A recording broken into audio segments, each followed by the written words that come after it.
नमस्कार। आजकल भारतीय शेयर बाजार में जो हलचल मची हुई है वो वाकई देखने लायक है। एक ऐसी लहर जो पुराने सारे रिकॉर्ड बना भी रही है और तोड़ भी रही है। जी हाँ, ये आईपीओ यानी इनिशियल पब्लिक ऑफरिंग्स की एक सुनामी है।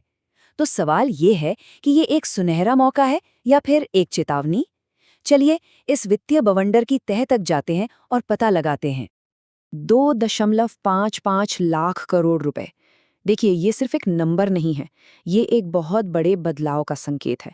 मतलब ये इतनी बड़ी रकम है कि कई छोटे छोटे देशों की पूरी इकोनॉमी भी इसके सामने बौनी पड़ जाए। तो सवाल ये है कि भारतीय फाइनेंस की दुनिया में ये पहाड़ जैसा आंकड़ा आखिर है क्या? ये वो रकम है जो भारतीय कंपनियां अगले साल पब्लिक होकर मार्केट से उठाने की तैयारी कर रही हैं। ये सिर्फ मार्केट का जोश नहीं है, ये एक तरह की दहाड़ है जो दिखाती है कि इंडिया का कॉर्पोरेट वर्ल्ड कितना बड़ा और कितना एम्बिशियस हो चुका है। तो अब सवाल ये उठता है कि हम यहाँ तक पहुंचे कैसे? 2026 की ये जो विशाल पाइपलाइन है, ये कोई रातों रात नहीं बनी है। ये तो पिछले कुछ सालों में जो जबरदस्त मोमेंटम बना है, उसका नतीजा है। जरा इस चार्ट पर नजर डालते हैं। ये सिर्फ एक ग्राफ नहीं है, ये एक रॉकेट लॉन्च है। मतलब सोचिए, सिर्फ 3 साल में हम करीब 50,000 करोड़ से उछलकर लगभग 1.8 लाख करोड़ पर पहुंच गए हैं। ये 3 गुना से भी ज्यादा की छलांग है। इसे सिर्फ रफ्तार नहीं कह सकते, ये तो हाइपरड्राइव है। और हाँ, बात सिर्फ पैसों की नहीं है।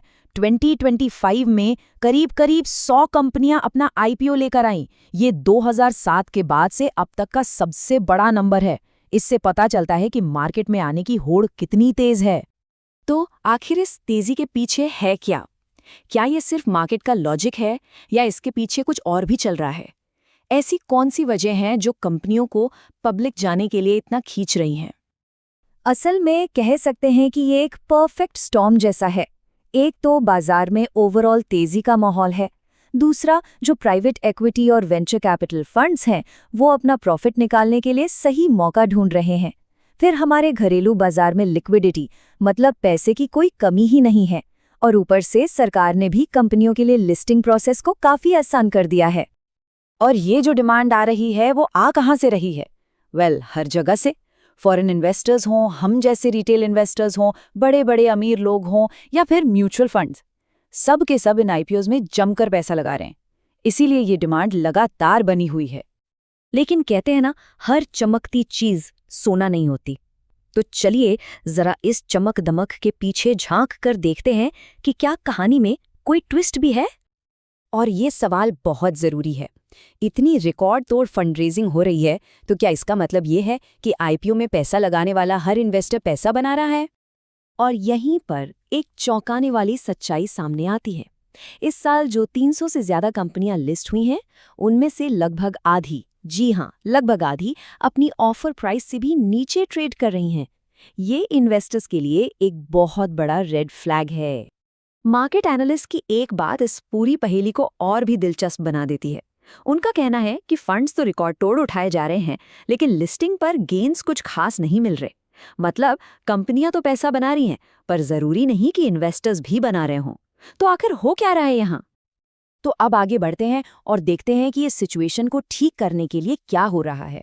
अच्छी बात यह है कि जो मार्केट के रेगुलेटर्स हैं, वो इस पर नजर बनाए हुए हैं और कुछ कदम भी उठा रहे हैं। इंडिया में ये सारी जिम्मेदारी सेबी की होती है, यानी securities and exchange board of India. इनका मेन काम यही है कि मार्केट ठीक से चले और इन्वेस्टर्स का पैसा सुरक्षित रहे। तो सेबी ने 2 बड़े सुधारों का प्रस्ताव रखा है। पहला, आईपीओ से पहले जो शेयर गिरवी रखे जाते हैं, उनके लॉक इन पीरियड के नियमों को और सख्त करना। और दूसरा, कंपनियों के जो भारी भरकम डॉक्यूमेंट्स होते हैं, उन्हें आसान बनाना ताकि सबको समझ आए। और देखिए, ये सब कोई टेक्निकल बदलाव नहीं है। पहले कदम से मार्केट में स्टेबिलिटी बढ़ेगी और दूसरे से ट्रांसपेरेंसी। और ये दोनों ही चीजें छोटे इन्वेस्टर्स को बचाने के लिए बहुत बहुत जरूरी हैं। तो आखिर में हम उसी बड़े सवाल पर आकर खड़े हो जाते हैं। ये जो हम देख रहे हैं, ये इंडियन मार्केट का एक मजबूत बूम है जो आगे भी चलेगा, या फिर ये एक बबल है जो कभी भी फट सकता है?